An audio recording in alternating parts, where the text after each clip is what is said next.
So this Wednesday, as we've already said, is Ash Wednesday, and we begin Lent, the prelude to Easter. People love to spend mud season in some form of spiritual practice, and many make sure to stuff themselves on pancakes and donuts the night before, so when they get into their spiritual phase, they're properly fortified. The same kind of people make a big deal out of Sunday, get dressed up and go to church and head straight back to work and start to sin by 8 o'clock on Monday morning. As though Monday was the day for the unspiritual or the anti-spiritual, and Sunday the day for the spiritual, and Lent the season for the spiritual, and the rest of the year is donut time. So I really want to quarrel a little bit with this text today because it implies on Transfiguration Sunday, which this is, that somehow to be spiritual you ought to get your friends together and go up on a mountain and then come down and get back to work, or have a special kind of Lent. So I want to say something pretty different today, and it's this. And Michael and I are going to do all of Lent on spiritual practices, so get ready. If you want a spiritual practice, look outside Lent, not just on Sundays, and do not light a candle or climb a mountain. A spiritual practice is not just something you do during Lent, but instead something you recognize that you are already doing or wish you had already done. In other words, as the play scene ended, things ain't no worse than they were before, right now. Usually we become spiritual way too late, even though the opportunity to be spiritual is an ever-ready battery. Spiritual practices are more like solar energy than anything else. They shine. They are an energy that creates more energy. Those donuts are really an anti-energy, which creates less energy. And like solar, many people think they can't afford the long-term investment. Thus, we stick to electricity, or Lent, or Sundays, or candles, or mountains. And of course, these spiritual surrogates sap our energy, and they are also terribly, dangerously wrong. Those who can't think, or relax, or compose themselves, or see ourselves, will find that somehow, one day, they really wish they could have seen, or relaxed, or thought, or been present. It's just a question of how the play is going to end after the surprise of the second act. Spiritual practices are usually something you should have done before you didn't. Like the play that some of us will enjoy seeing this afternoon in the loft at 2, a spiritual practice is very similar to parents waking up in the middle of the night and assuring each other that their children are right where they're supposed to be right now, totally oblivious and in denial that they're not. And they weren't. And on top of that, they were out performing acts of juvenile delinquency that the parents never suspected they were capable of. There is a danger in imagining that everything is normal, instead of imagining that everything is really special. A spiritual practice has several characteristics. First, it is a deepening of the always and the everyday. It's washing the dishes as though you were happy to have a dish, or flossing your teeth as though you were happy to have teeth, rather than just worrying about how the dentist is going to guilt trip you when you show up and they say, "Have you been flossing your teeth?" "Oh, no, master, I have not." A spiritual practice is also pretty much anything that picks a fight with the pragmatic and takes pragmatism into something deeper than its obvious and worthy utility. Practice is not the opposite of the pragmatic. so much as it's underwear, what you wear close to your skin. Spiritual practice is in that lifelong war between the spirit and the flesh when they come together and two streams unite and say, okay, let's go forward today as one, flesh and spirit connected. You can wash the dishes spiritually if you also remember you're glad you have dishes. You can floss spiritually if you're glad you have teeth. Spiritual practice doesn't war with pragmatism or pit the spirit against the flesh so much as to take the flesh and salt it with spirit. A spiritual practice deepens the already and the everyday. It joins spirit to flesh, and it also makes you aware of what you thought you knew, but you forgot, or forgot again, and then forgot again. Like the only Oscar-nominated movie I happen to have seen, Captain Phillips, a spiritual practice develops when you identify with your oppressor, whose name is often your own. Now, I didn't want to let you know that I'd been out watching pirate movies, because I'm really just not the type. But because I didn't know how to work the gizmo on the JetBlue airplane and I thought I was choosing a rom-com, I ended up sitting there watching Captain Phillips.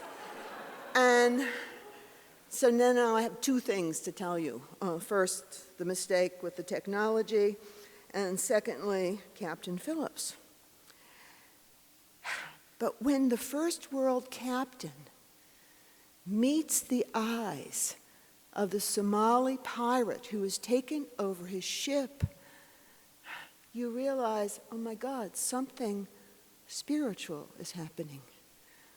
The captain, who has experienced terrible downward mobility in his own life and is pirating this stupid tug of a ship, is trying to have a drill, getting ready for the pirates he thinks might be coming, and all of a sudden they're on the boat. I was watching a man move beyond the pragmatism, the important pragmatism of saving his ship, into something more nearly representing salvation. See, a lot of people think that spiritual practices are confections, like the donut. They are not confections. They are defections. When we disrupt the normal absurdities of belief on behalf of the deeper absurdities of belief. In those deeper absurdities, like pirating, truth is often lurking right there, wearing a patch on one of its eyes. See, everybody sees the writing on the wall, but very few people think the writing on the wall is addressed to them. That must be for the guy behind me. Everybody knows we should be grateful for the food on our plates and the teeth in our mouths, but very few of us experience gratitude.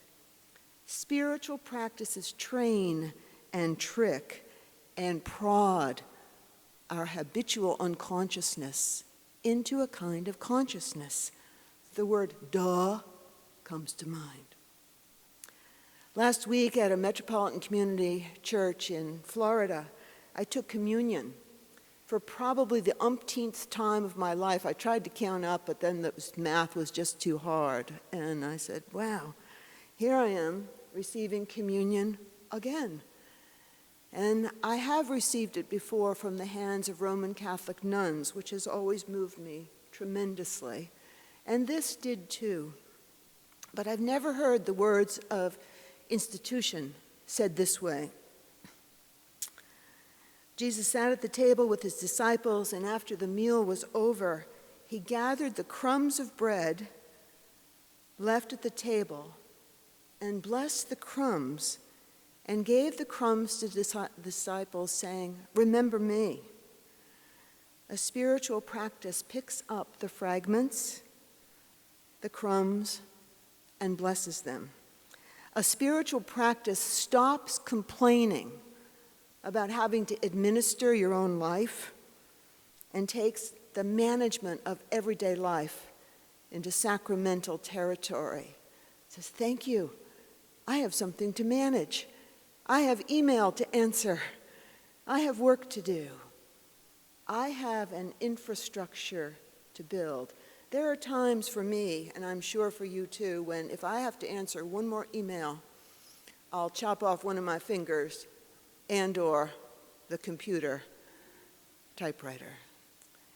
And then I remember, not often enough, but then I remember that what response is the action of trust. It's letting people know that you are responding responsibly and that you are connecting. If you don't think that administration that involves trust and response matters, then think about what Obama is facing, or Cuomo is facing, or the Pope is facing, or the mayor is facing.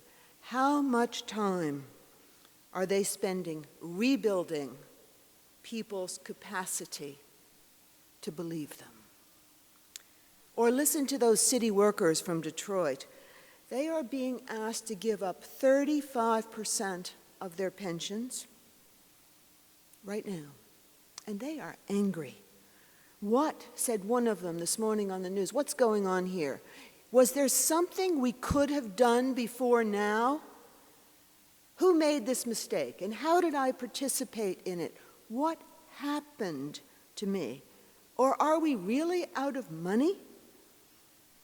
A spiritual practice does what you can when you should have done it, not after you should have done it. Lent may cause you to give up donuts, but it also drives you to a deeper relinquishment early enough for it to matter. Todd Gitlin says we are in slow motion apocalypse regarding climate change. He's right. A spiritual practice knows that it knows that. It comprehends. It goes solar, knowing that it can't afford not to. This morning I woke again realizing that I hadn't made my dish for the Oscars potluck I'm going to tonight. The invitation had come with orders. We are to bring a dish that comes from one of the movies.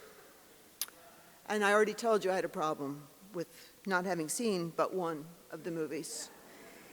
And I am also, because this is kind of a high-end party, I'm to be clever, erudite, and a good cook. It will be a fancy party, and I won't have the right clothes, or the right dish, or know how to make the right conversation. So I was having some social anxiety about my dish. Translate, I was having an existential meltdown about who I really am in the world of Manhattan and whether I matter at all, and how dare I show up anywhere as me.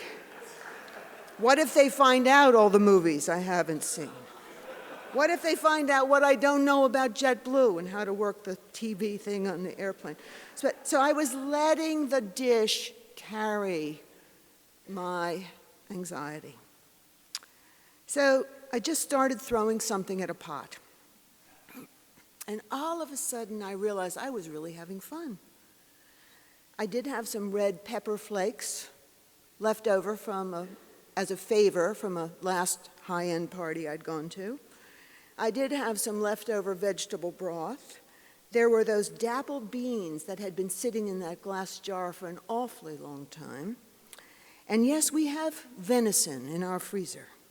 And all of a sudden, a chili developed that will have to find a clever, witty reason in the conversation for existing. A spiritual practice is a deepening of supper through dinner to dining. From a chore, making the chili turned out to be fun. When somebody says, "What is this supposed to mean?" at the party, I'll call it Captain Phillips chili. What he would have eaten if he wasn't starving. to death. I will be obeying Wendell Berry's great rule, be joyful even if you have considered all the facts. I'll be obeying the spiritual orders to throw an anchor into the future you want to build and pulling yourself along by its chain. I will be following Harry Katukas's rule for a spiritual practice. Remember the rhinestone crucifix? Perfect example of one. Spirituality is a lot like an old farmhouse. You don't need an architect to have one. Some farmers just had to deal with what they had and build the house their own way. And someone also said yesterday with a tremor in her voice, I love this, it was so perfect for today. She said, "Oh my God, we're out of nutmeg. How did that happen?" It's a good question, right?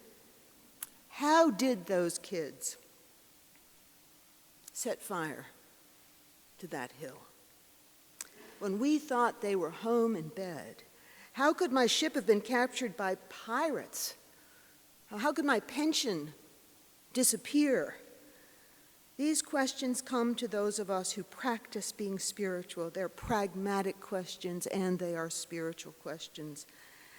Or as Pete Seeger said, if we could but heed those early warnings. Amen.